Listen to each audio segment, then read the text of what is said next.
algunos sermones que nos ayudarán a entender el por qué como iglesia local invertimos cuando menos 30 minutos cada semana en cantar. ¿Qué implica eso? La semana anterior, algunos que no estaban aquí, hablamos básicamente de que para muchos de nosotros, por ejemplo, llegamos tarde a la celebración porque no consideramos el tiempo de adoración importante. Porque para muchos de nosotros es como cuando íbamos a un concierto y había una banda, que era la banda que hacía la apertura, ¿cierto? Los teloneros, y luego entonces venía lo importante. Y para muchos de nosotros eso ha sido también el tiempo de alabanza, como un tiempo para amenizarnos y luego sí lo importante será la predicación. Y lejos está de eso nuestro tiempo de adoración. No es eso. La adoración no tiene que ver con si a mí me gusta o no me gusta, si son las canciones preferidas mías o no. No es una rocola, ¿cierto? Donde podemos decirle al cantante y al director, póngame esta canción, ¿cierto? Queremos comprender entonces qué es esto de adoración y particularmente el escenario de cuando cantamos como congregación. El día de hoy quiero que exploremos el Salmo 115 en esta serie que llevamos y que comenzamos la semana anterior. Y en el estudio de este Salmo, inicialmente queríamos tener una predicación para este Salmo, pero realmente en la preparación me di cuenta que necesitamos por lo menos 2 sermones para poder trabajar bien este Salmo y particularmente versos 1 al 8. Así que vamos a estar por 2 semanas o por 2 predicaciones parando. La siguiente semana pararemos la serie, pero en 15 días retornaremos otra vez al Salmo 115. Cuando lo tenga usted me puede decir por favor amén o listo ya. Salmo 115. Dice así la palabra: la gloria, Señor, no es para nosotros, sino para tu nombre, por causa de tu amor y tu verdad. ¿Por qué tienen que decirnos las naciones, ¿dónde está su Dios? Nuestro Dios está en los cielos y puede hacer lo que le parezca. Pero sus ídolos son de oro y plata, producto de manos humanas. Tienen boca, pero no pueden hablar, ojos, pero no pueden ver. Tienen oídos, pero no pueden oír, nariz, pero no pueden oler. Tienen manos, pero no pueden palpar, pies, pero no pueden andar. Ni un solo sonido emite su garganta.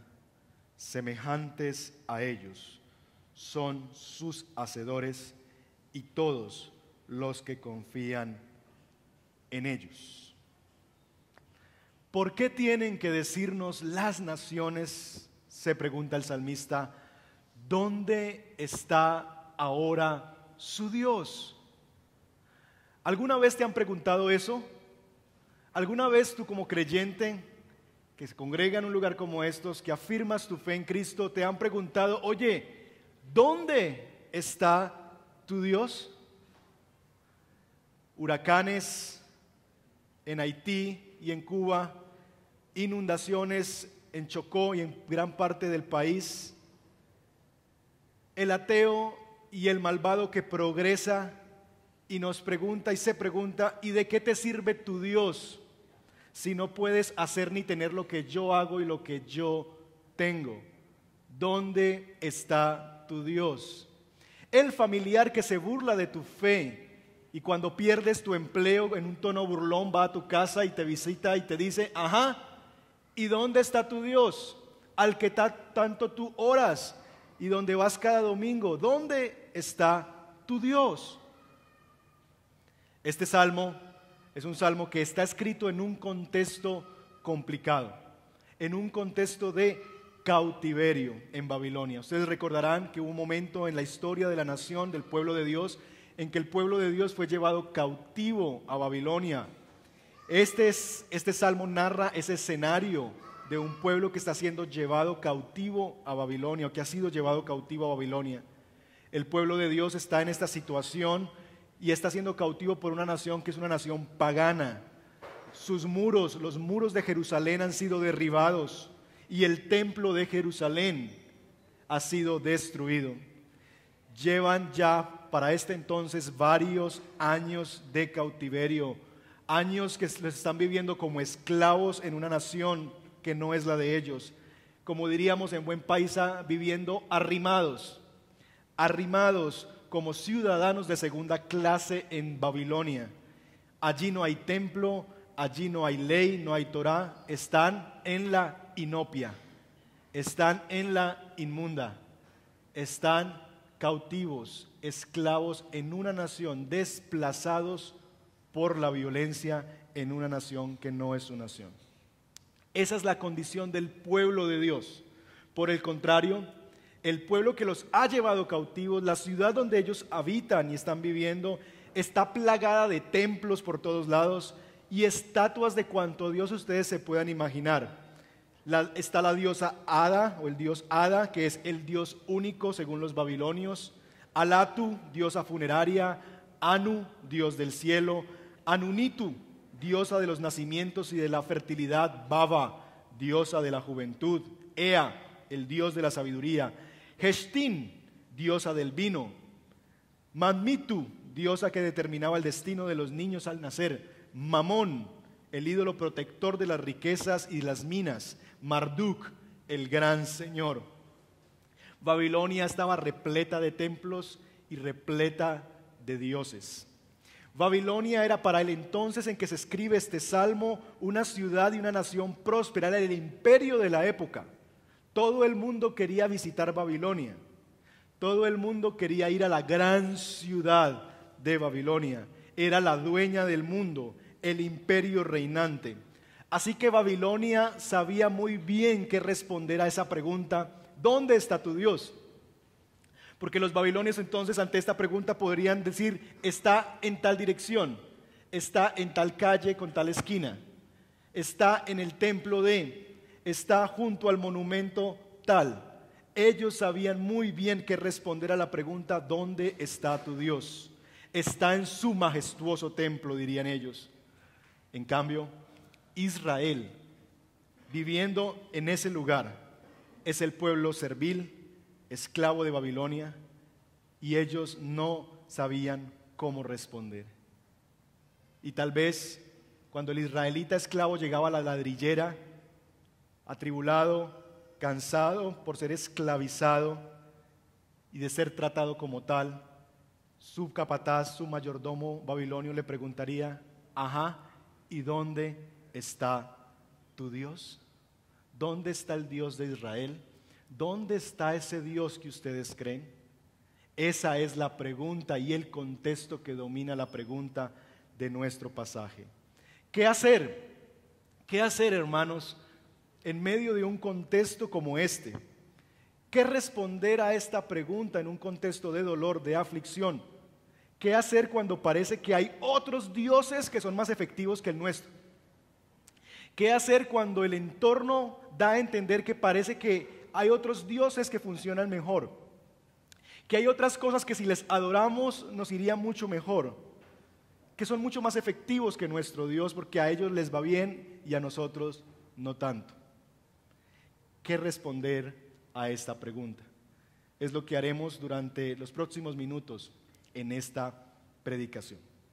Vamos a orar al Señor y vamos a pedir que Él nos guíe en su palabra y nos permita comprender lo que Él tiene para nosotros.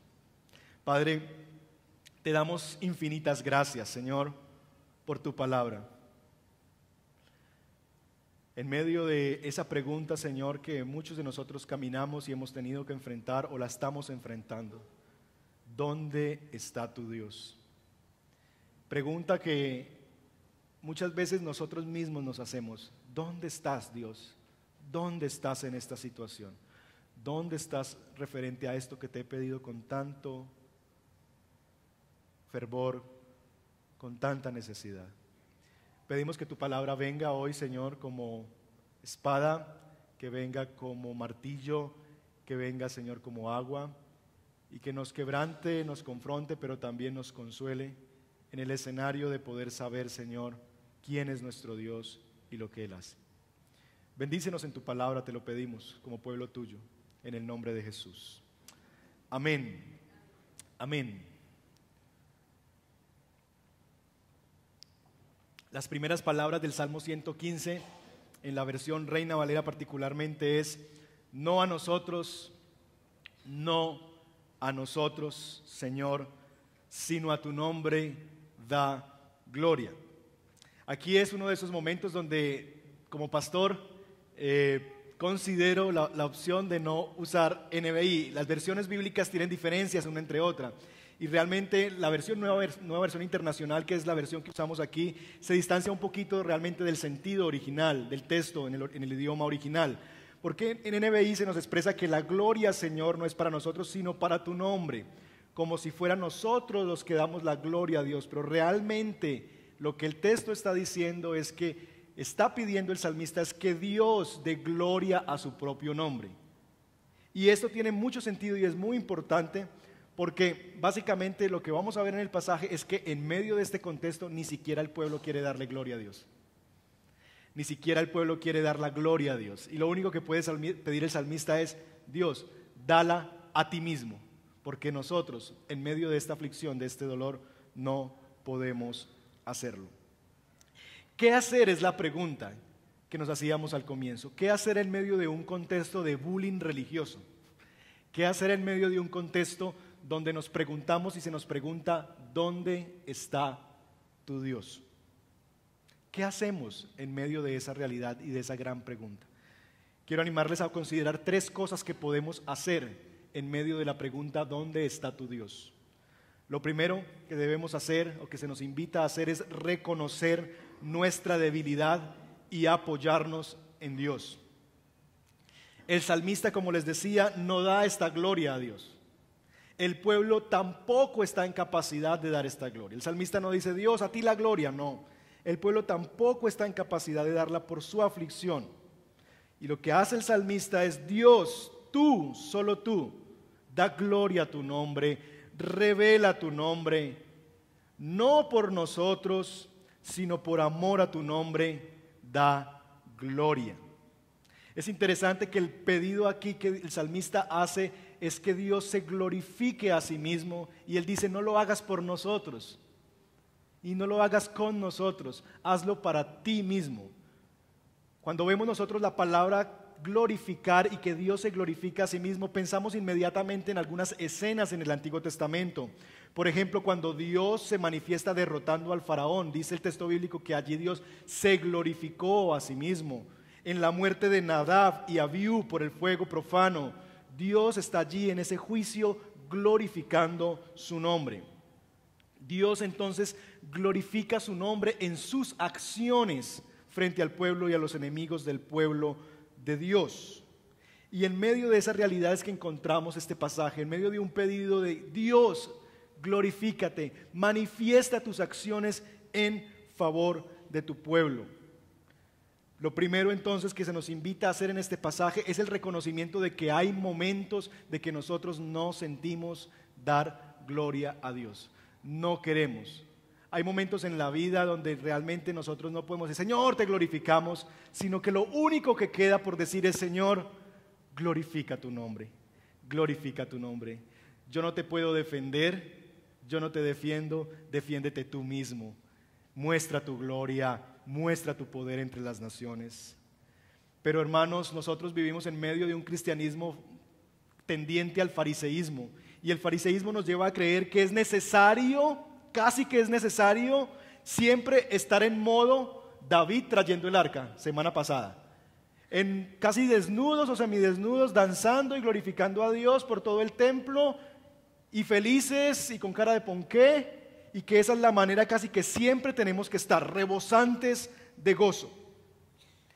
Me genera algo de compasión y un poquito, sinceramente, de rabia el hermano que por alguna razón está súper llevado en su vida, pero siempre tiene cara de ponqué.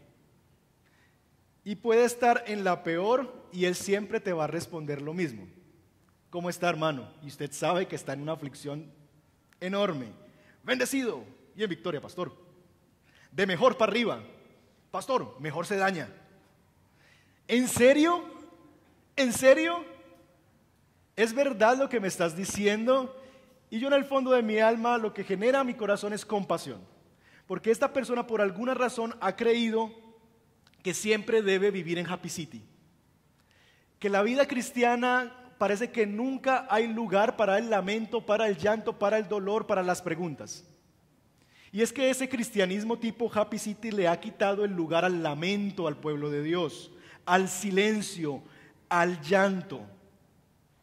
Piense por algún momento si algunos de esas personas que siempre están de mejor para arriba, que para ellos si es mejor se daña, que para ellos siempre están bendecidos y en victoria, si algunos de ellos fueran Jesús, seguramente habrían mandado a callar a Marta y a María cuando ellas estaban llorando y tristes por la muerte de Lázaro. Dejen pues de llorar, les diría, gócense de Dios.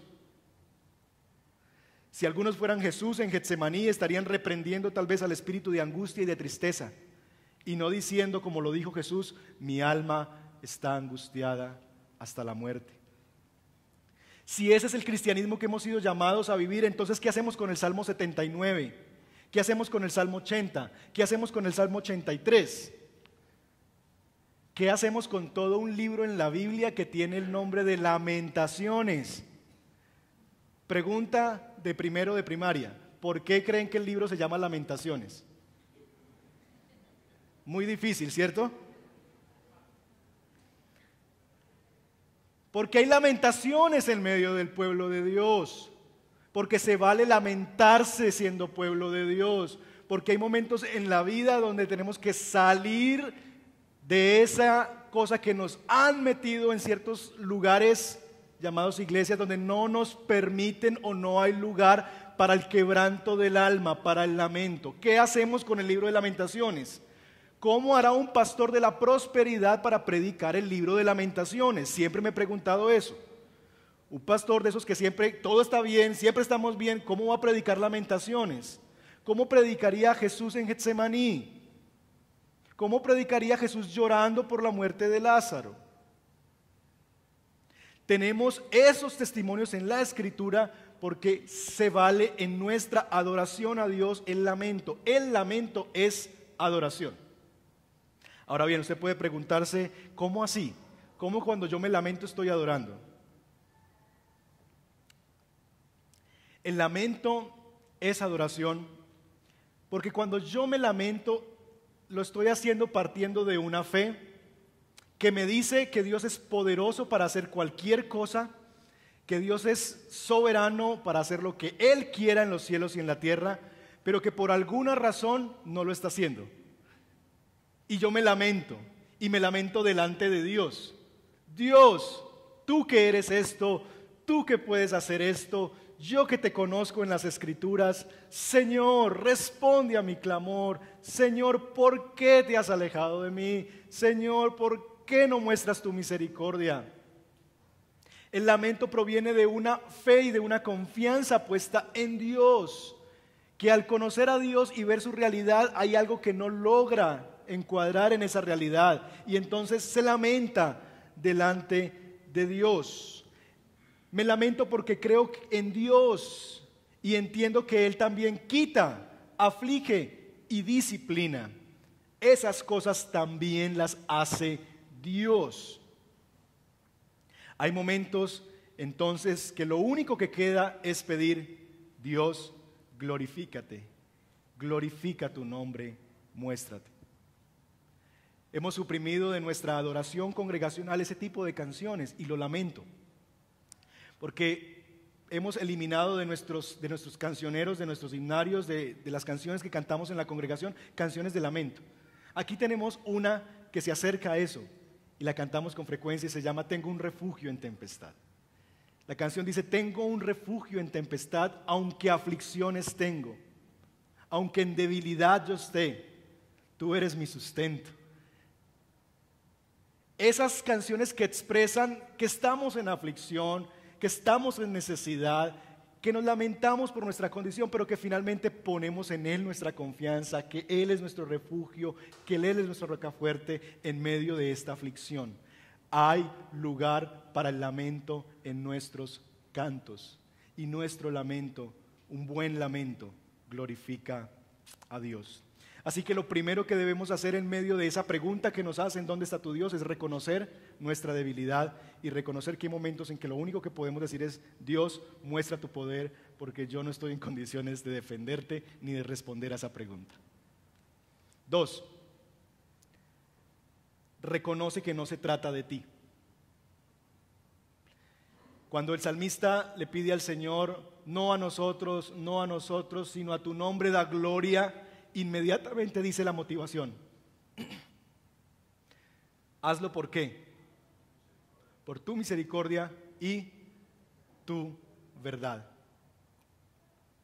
El orante de este salmo, el salmista, sabe que el pueblo está allí porque traicionó el pacto de Dios,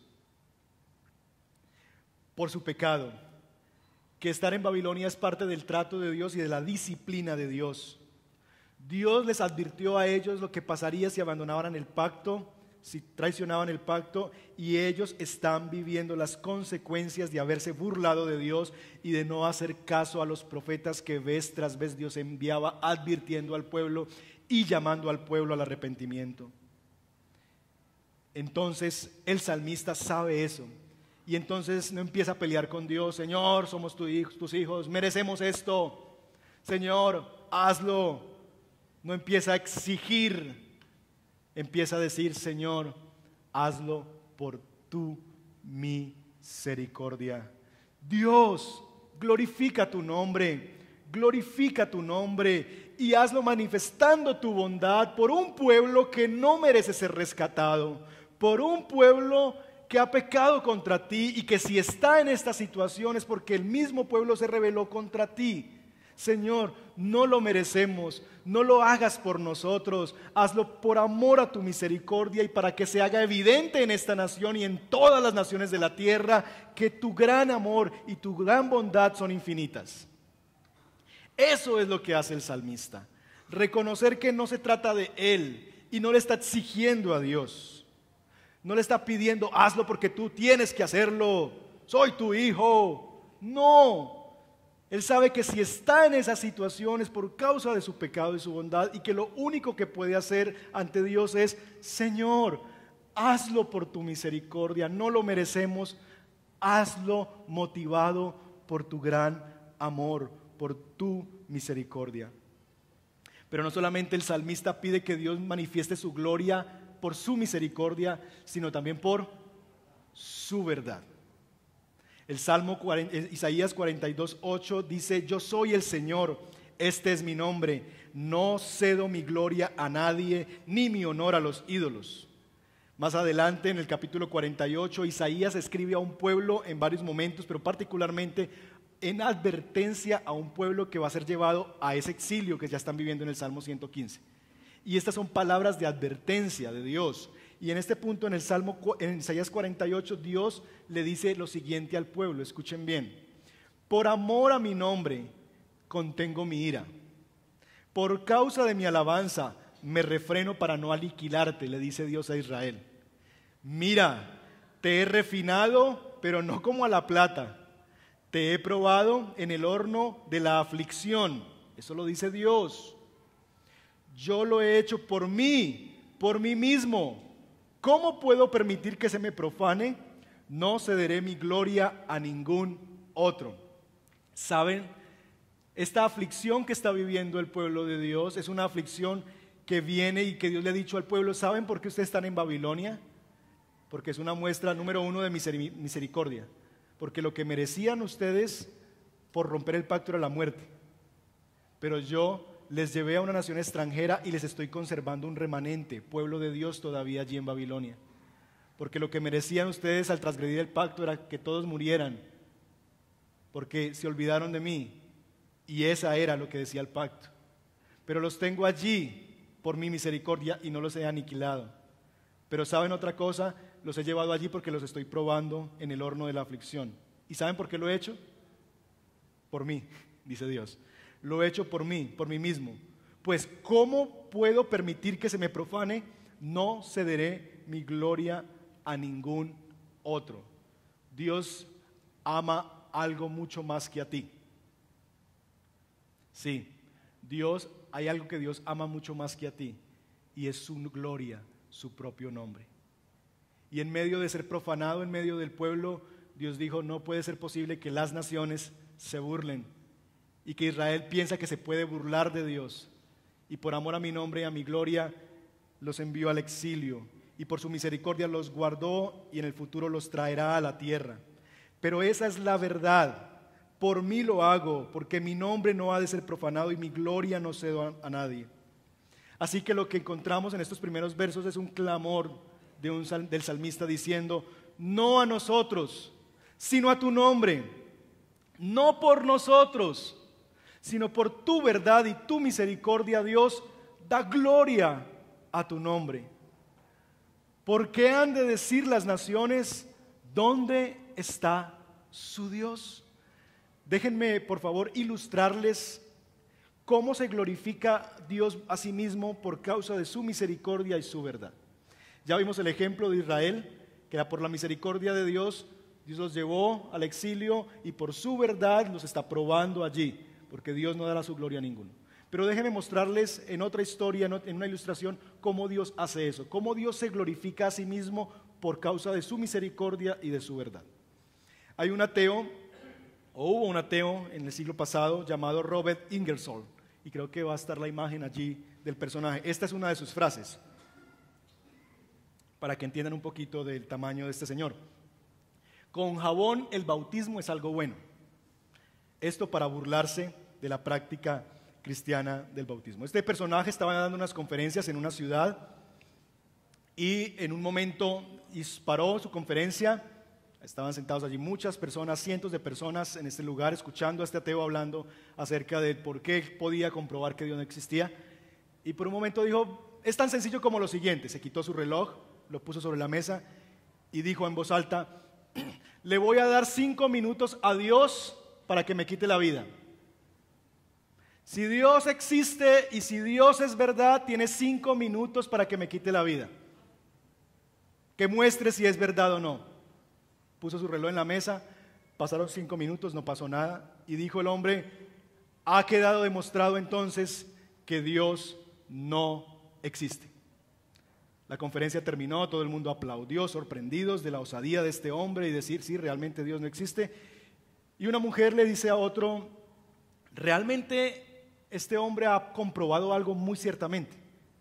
Y entonces el otro personaje le dijo, sí, cierto que sí, que Dios no existe. Dicen, no, él ha comprobado que Dios no recibe órdenes de ateos. Este hombre ha dejado claro que Dios no recibe órdenes de ateos. Un predicador muy conocido, R.C. Sproul, al escuchar esta historia, dijo lo siguiente, este hombre pensó que podía agotar la misericordia de Dios en 5 minutos. ¿Por qué Dios manifestó su gloria no quitándole la vida a este hombre? Por causa de su verdad, porque él no recibe órdenes de ateos, y por causa de su misericordia, porque este hombre pensó que podía agotar la misericordia de Dios en 5 minutos y no lo hizo. Así, nuestro Dios manifiesta su gloria por amor a su nombre, por amor a su verdad y por su misericordia. ¿Qué hacer en medio de esa pregunta? ¿Dónde está su Dios? Número 1, reconocer que estamos en momentos de debilidad, reconocer nuestra debilidad y que hay momentos que no podemos dar gloria a Dios. 2, reconocer que si Dios va a hacer algo no se trata de mí, sino se trata de Él, de su nombre, de su gloria, de su verdad, de su misericordia. Y número 3, reconocer que Dios es Dios. Reconoce que Dios es Dios. A partir del verso 5 empieza a darse la figura de la idolatría, de los personajes creados por manos humanas para referenciar la realidad de Dios. Y saben, una de las cosas que nosotros debemos comprender, que al Dios que adoramos no revela su figura, no revela su nombre y su gloria en una figura, pero Dios revelará su gloria y su nombre en sus actos. Y eso quedará comprobado en la historia de Israel consignada en las Escrituras, porque finalmente el pueblo de Dios iba a retornar a la tierra y Babilonia iba a quedar en el olvido, tanto que hoy ni siquiera es un imperio y el pueblo de Dios sigue adelante.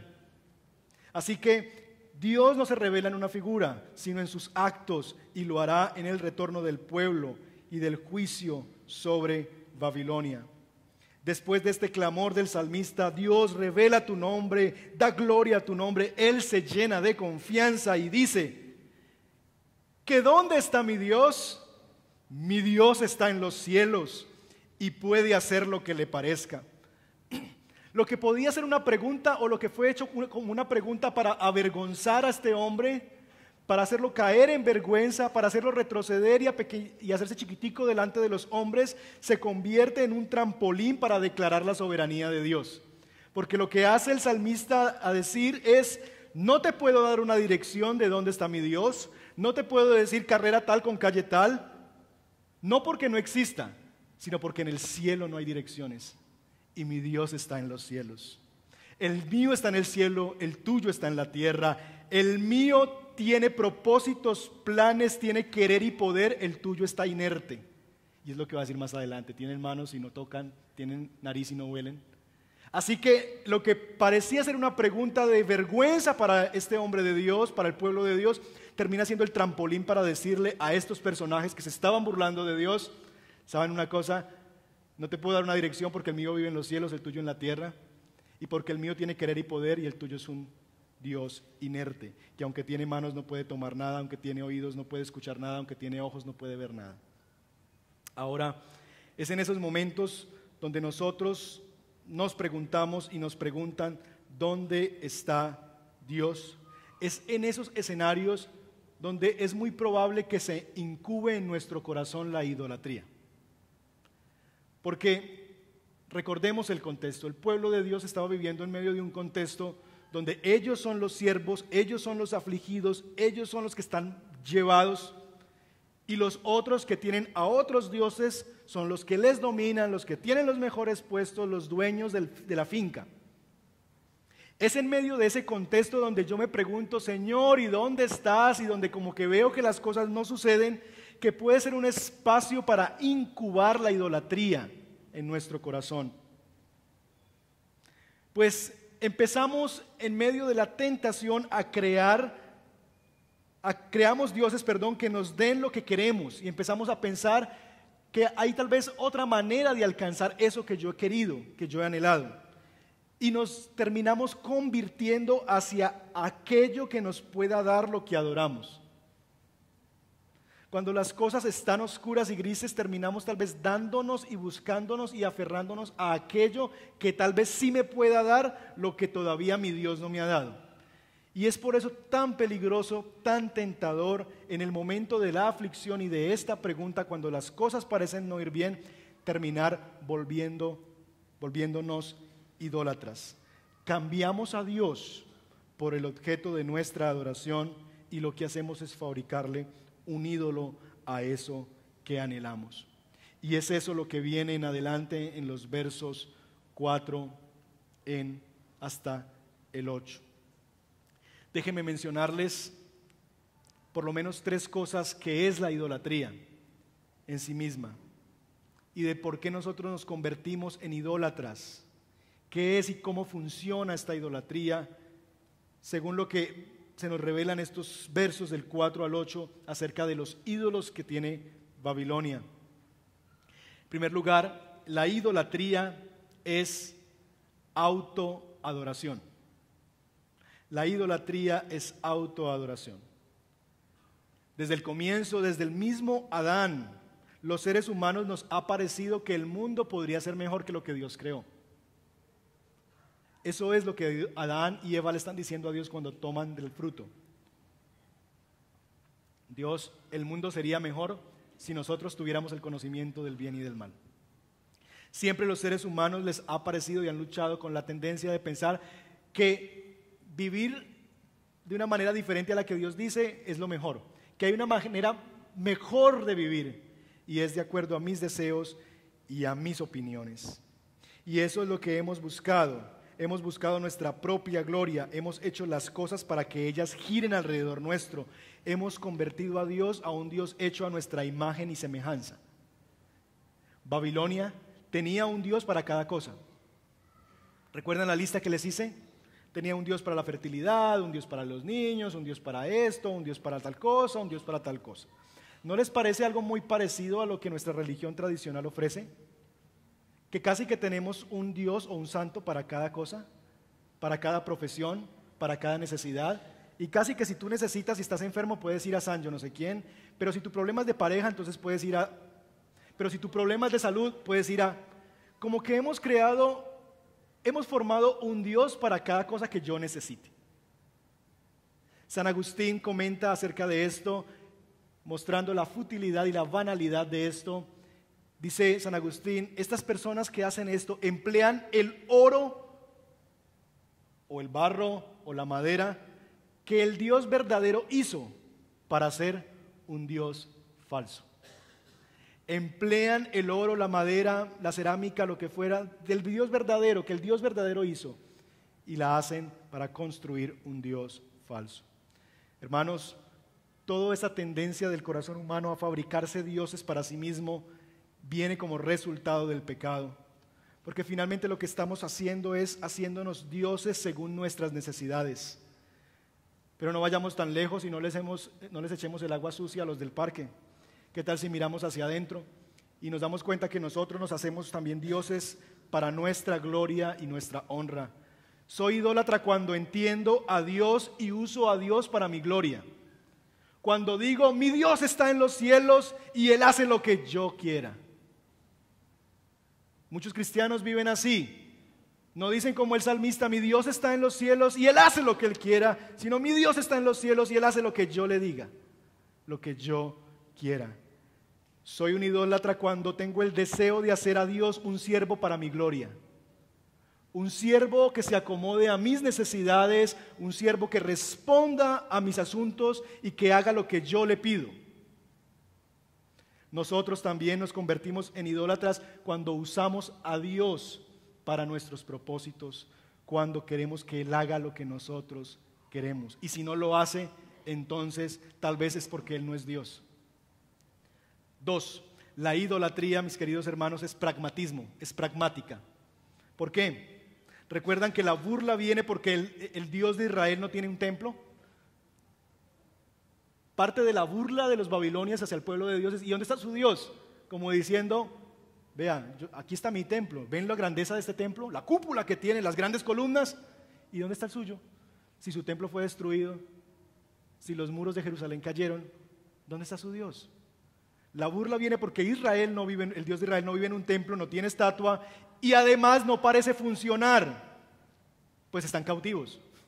En cambio, los dioses babilonios tienen templo, estatua y funcionan. El ser humano caído sin Cristo necesita ver para reconocer la presencia. Por eso nos hacemos imágenes. Tiende a fabricar ídolos como representaciones de la realidad. Nosotros, hermanos, vivimos en una época donde la funcionalidad se impone. En este mundo posmoderno la funcionalidad se impone. O en el mejor de los casos se equipara a la verdad. Déjenme explicarles esto. En esta sociedad se llega a decir que si algo funciona es porque debe ser verdad. Si esa persona es mormón, es ateo, es budista, es nueva era de la teología de la prosperidad y le funciona su religión, es porque eso debe ser verdad. Y entonces si esa persona tiene ciertas cosas, cierto estilo de vida, sus hijos están bien, entonces la conclusión es, eso debe ser verdad. Pero a mí María Leonza me hizo el milagro, pero la Madre Laura... Pero es que cuando ibas a iglesia y me tumbaban al piso cada domingo, a mí me iba bien. Creemos que algo es verdad porque funcione. Y nos empezamos a cuestionar la verdad de Dios, si Dios es veraz cuando las cosas no funcionan. Mis hermanos, ¿se imaginan ustedes a Moisés en el desierto? A Pablo en la cárcel, a Job en la cama, a Jeremías en la calle semidesnudo y burlado por los demás, a David escondido en una cueva diciéndose, ay, mi Dios parece que no funciona, ¿será que no es verdad? Ustedes se pueden imaginar a estos hombres de Dios que vivieron estas cosas que les he descrito, preguntándose en esa condición si Dios era verdad o no. No. Porque la verdad no tiene que ver con una circunstancia. Es imposible que pensemos en estos hombres y consideremos que ellos estaban dudando en algún momento si Dios era Dios, a raíz de sus circunstancias. Hermanos, que algo funcione no quiere decir que sea verdad. O que no funcione no quiere decir que sea falso. Es más, hay momentos en que Dios hace que la vida no me funcione. ¿Saben por qué? Porque tiene un propósito mayor. El padre que ama a sus hijos los disciplina. La verdad no es circunstancial. La verdad es la que se nos describe en el verso 3.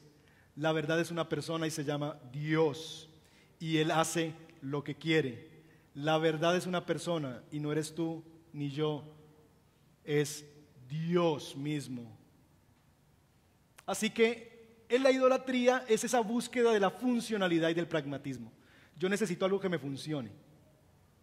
Y nos convertimos y nos hacemos ídolos y terminamos adorando a cosas que nos funcionen. Y terminamos olvidando a Dios y denigrando de Dios. Finalmente, la idolatría es vacía, es vana. La paradoja de la idolatría es que yo voy y me convierto en idólatra porque voy a buscar algo que no he encontrado en Dios, creyendo que allí lo voy a encontrar. Como Dios no ha hecho tal cosa, entonces ¿qué tal si yo pruebo haciendo esto?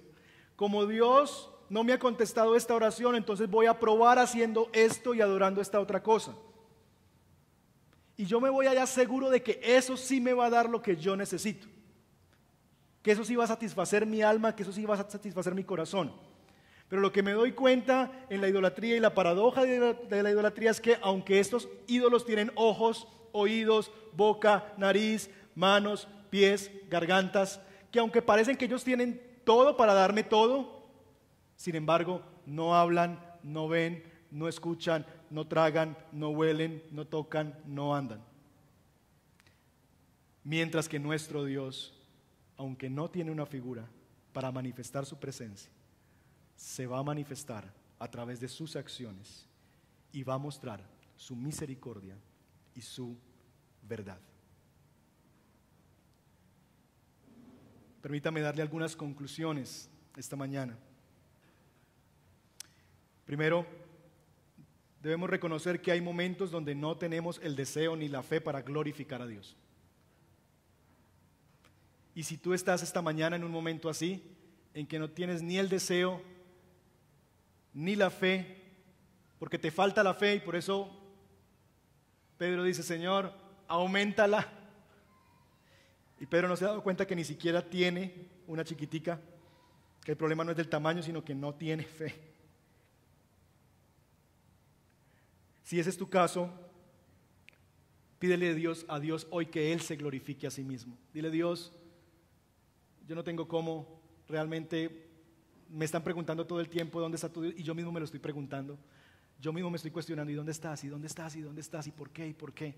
Así que, Señor, revela tu gloria, muestra tu gran nombre, glorifícate y manifiesta tu bondad, y que otros puedan ver cuando tú te manifiestes en tus acciones el Dios que yo tengo, el Dios que vive en los cielos, y el Dios que aunque yo no lo pueda describir y aunque yo no pueda responder esa pregunta, Él se encargará por amor a su verdad y porque no dará su gloria a ninguno, y por amor a su misericordia porque yo no la voy a agotar, y Él lo va a hacer por amor a mí, aunque yo me he rebelado contra Él.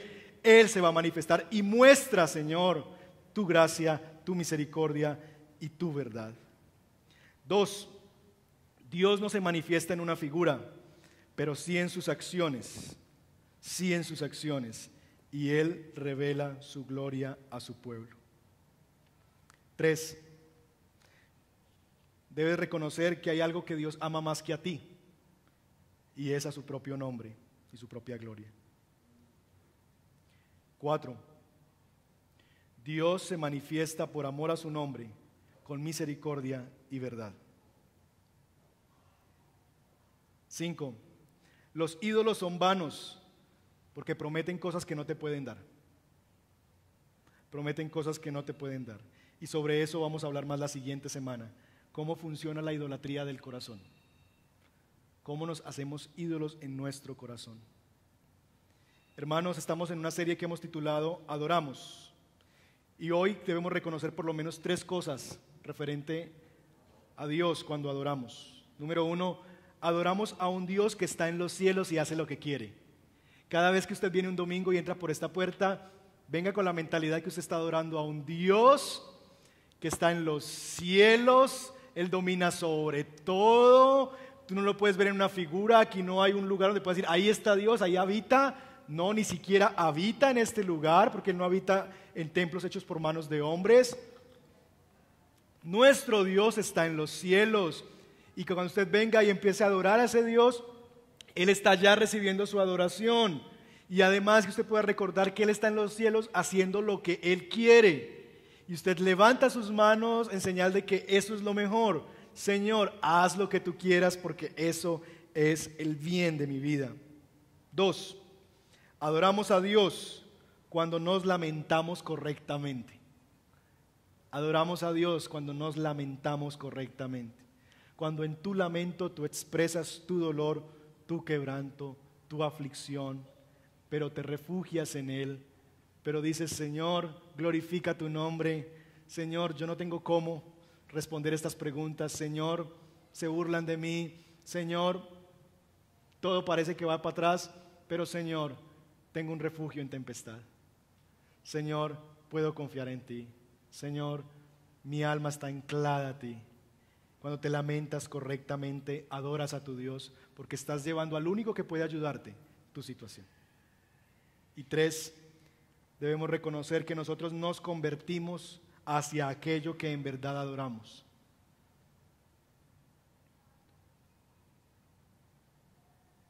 Nos convertimos hacia aquello que en verdad adoramos. Si tú amas y adoras el dinero, te vas a convertir hacia Él y vas a terminar viviendo para Él, trabajando como un animal, tomando decisiones solamente basado por el dinero, porque eso es lo que tú adoras y te vas a convertir en eso. Si tú adoras al sexo, entonces vas a estar dispuesto a perderlo todo, tu familia, tu esposa, tus hijos, tu Dios, tu fe, tus convicciones, por eso. Si tú adoras a tus hijos, entonces te convertirás a ellos y tomarás todas tus decisiones basado en darle a ellos y lo que ellos necesitan, y terminarán siendo tu Dios y el motivo de tu adoración, y te olvidarás de las demás cosas y vivirás para ellos. Y un día como hoy, entonces tal vez, si tu hijo te dice que quiere ir a ciclovía, tú le dices, vamos a ciclovía, porque Él es tu Dios. Y aunque tú sabes que hoy es el día del Señor y que podemos ir a ciclovía más tarde o más temprano o mañana o el sábado o en la tarde o en la noche, sin embargo, como Él es mi Dios, Él me dice qué tengo que hacer. Nos convertimos hacia aquello que en verdad adoramos. Quiero que oremos esta mañana y animarles. Próxima semana vamos a ver cómo funciona la adoración en el corazón y cómo todos nosotros en algún punto podremos reconocer que somos o hemos sido idólatras en nuestro corazón.